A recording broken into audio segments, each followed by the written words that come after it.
यह एक दुखी इंसान की कहानी है जो जीवन की कठिनाइयों से जूझ रहा था। उसका नाम मोहन था, जो एक छोटे से गांव में रहता था। मोहन का जीवन बहुत साधारण था, लेकिन उसका दिल बहुत बड़ा था। वह हमेशा दूसरों की मदद करने के लिए तैयार रहता, लेकिन जब खुद पर संकट आया तो कोई मदद करने वाला नहीं था। एक समय की बात है जब मोहन की पत्नी और बच्चे एक दुर्घटना में मारे गए।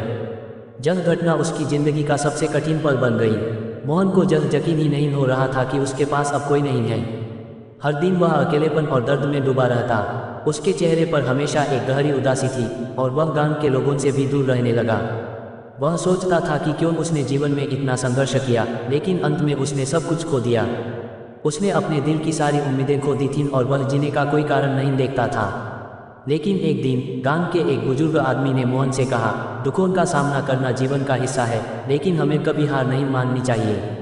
उसने बुजुर्ग की बातें ध्यान से सुनी और धीरे धीरे अपने दुखों को सहन करने की कोशिश की।